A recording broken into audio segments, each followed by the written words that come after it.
I'm not supposed to be recording this video. I'm supposed to be doing my homework, but it seems like yapping has become a temptation. I have fallen in love with the art of speaking, and I believe that's some definitely impressive progress. I ran out of adjectives. Anyways, tonight's video, I keep forgetting that. Tonight's video, Amor Fati. It's the 15th. So let's talk about love, because that's tradition. Okay, so how does this relate to love exactly? There's no script. I just yapped last night with a group of friends, and I thought it would now be the best opportunity, while it's still fresh in my mind, and the ideas and concepts I brought up, and just lay them all down on the table and arrange them in a digestible manner. Amor Fati, the lover of fate. Yes, the word love is there, but I'm not talking about that part. I think I may have tackled this in a very, I wouldn't necessarily say old, but it's one of the first videos in this channel where I was asking this very profound question that I've been tackling with the past few months, is that when do we know to give up on something? Or, more clearly, what are the signs to give up on something? If I were to sum up that video, it all boils down to one question.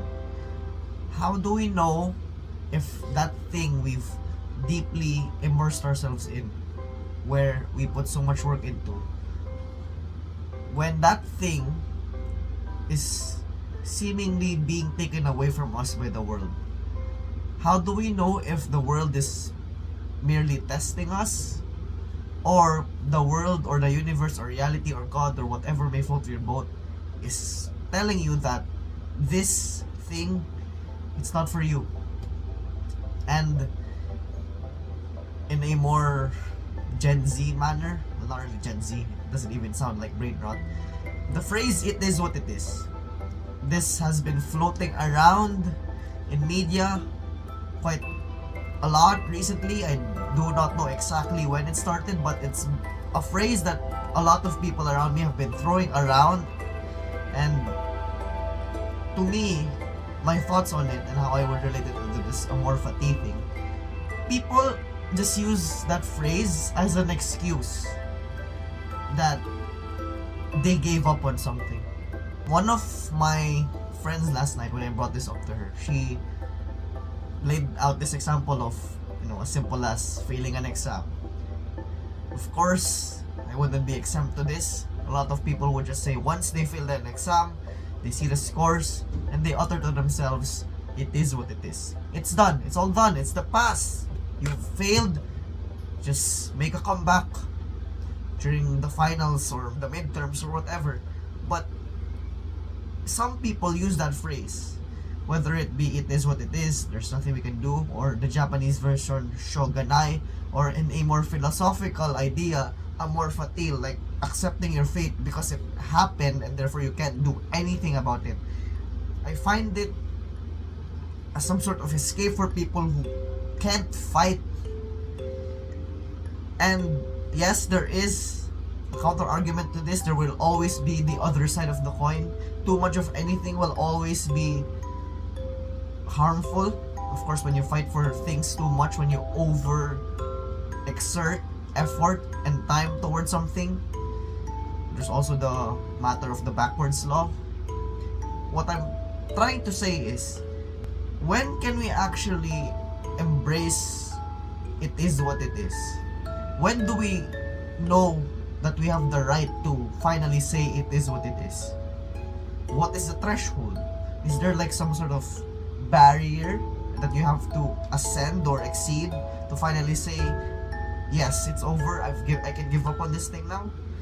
But as humans, of course, we tend to narrow down on what ifs. I think it's our nature to try to think about what could have been. I don't think that's something we can ever remove unless you've mastered your mind, which most people around my age are currently in the process of trying to develop, and that includes me, obviously. But this Amor Fati thing, and we're finally going into the topic of love on this one after like 5 minutes. When you love someone, and and I don't want this to become cliche and all that. It's the whole letting go type of thing. How do we know when to fight for them, and when do we know when to give up on them? Like I said, this does not only apply to people. This applies to dreams, passions, hobbies, interests, perhaps even academics. When do we know that we can simply say that fate has laid out its cards and we have no choice but to succumb to what it stated? Because again, there's no point trying to fight against, I wouldn't necessarily say an abstract concept, but a governing body of reality, which is just a fancy way of saying God, but let's set religion and faith aside here. The concept of fate, predeterminism, and all that, because I'm the type of person who would like to have as much things in control. Wait, does that sound correct? I would like to have as many things as possible in my control. What I can control, I will take matters into my own hands and try to put in as much work as I can towards shifting the odds towards my favor. But in the context of love, of course, there's the issue of desperation and forcing things. Eventually, our conversation last night served towards the preconceptions about what it means to love somebody, and one of those preconceptions or notions that I have been building up prior to last year. For context, growing up, the idea of relationship and love had a terrible reputation. Let's just say everybody else around me who had a relationship or was in a marriage was more or less mentally disturbed, or it was not a good experience. It definitely screamed the phrase, "This is not worth it." Of course, as I've observed growing up, I was taking note of what makes their relationship terrible, so that in the occasion or in the very slight possibility that I actually decide to get myself into this complicated social concept called relationships and dating, then at least I would have an idea of what not to do. Which, of course, that happened. So my plan was, if I just not do what the bad examples did, then I would fare pretty well. And one of the key takeaways from the bad examples that I have taken to heart was their tendency to give up, in the sense that they weren't willing to sit through the hard times, where one would just storm out the room because it's way easier and more convenient that way for them. So I thought that if I were to fall in love with somebody, I would sit it out and commit, no matter how bleak and terrible the situation may seem for the both of us. And my friends agreed with me in that sense. Now, of course, when you're committed, when you're willing to do anything for somebody, I thought, emphasis on thought, I thought that would be love. I thought it was love. And to some extent, I'm still hoping it is. But based from my experience and research and asking people around, apparently commitment can scare a lot of people.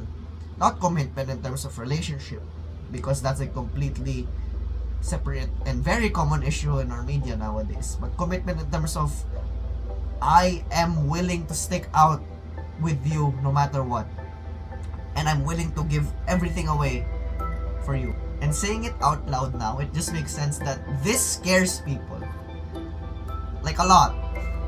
Imagine someone whom you love and they are willing to put themselves through pain and suffering and abandon everything they have just to be with you.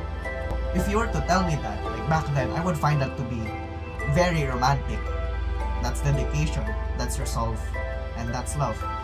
But I never really viewed it from the other perspective.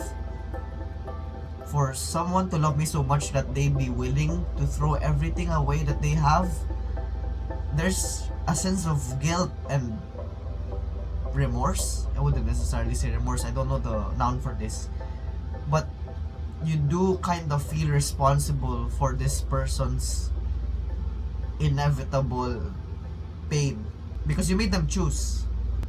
And they chose to go through pain for you. And to see someone go through pain for you, as touching and heartwarming that may seem to some people, which included me, and still includes me to some extent, I guess for some people, they just find it painful.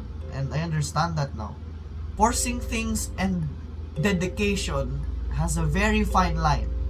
Forcing whether or not this group is for you, this team is for you, this job is for you, this place is for you, or is it merely a test of resolve and willingness and proving that you are deserving to stand with them wherever that may be? When can we allow ourselves to succumb to fate?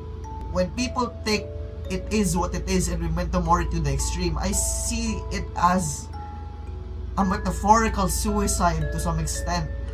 They're letting themselves be consumed by randomness. Is that the word?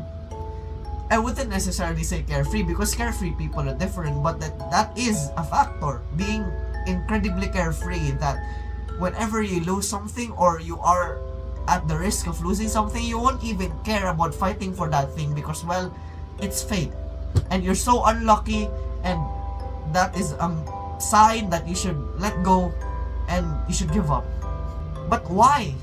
And again, I'm not necessarily putting them in the spotlight and ridiculing them for taking up such a mindset, because it does work. It does serve them pretty well, and it gives some people an advantage, because we only have limited time in this world and we can only push so much effort onto the things we want to put in. And we can't choose everything, and we can't choose everybody, and more than that, we can't force people to choose us. I know I mentioned that we won't go over a cliche relationship thing, but we've heard it over and over again. It's a quote. It's something we see in those cringe relationship posters. I would like to segue this before we end onto the topic, which I will cover in, I guess, in a few videos or so, the topic of predeterminism and fate and all that, which is somewhat related to this anyway. I've always held the belief that life isn't predetermined, but at the same time, it's also not completely under our control. I've always seen it as 50-50. I've held the belief or opinion that there are some things in this reality or in this timeline that are supposed to happen no matter how hard we try to deviate from it or prevent it from happening. But the kicker here is we are in control of how we get there. So, same destination, different paths. So you may argue, well, Homer, how is that any different? Isn't that more depressing? Well, to that I say, at least we're being given a choice, even though it's a pointless one. But there's this one quote that has resonated with me recently. It came from an anime called Orb, very good anime on history. It said, a wrong answer isn't necessarily a meaningless one. And I can somewhat relate it to same destination, different paths. We still chose the paths. We still had the freedom to direct ourselves towards a specific direction, even though it's still one direction in the wider sense of things. But we have control. We can't just succumb ourselves to fate just because it's convenient. Okay, there may be times that we should just give up because we're too unlucky, or no matter how hard we try, it just seems like the entire world and reality is against us. But we have to determine that threshold. We can't just rely on phrases such as "it is what it is," "Amor Fati." We can't just rely on these buzz phrases when it's convenient, just to escape and run away from our responsibilities and obligation to take hold of our wrongs and shortcomings.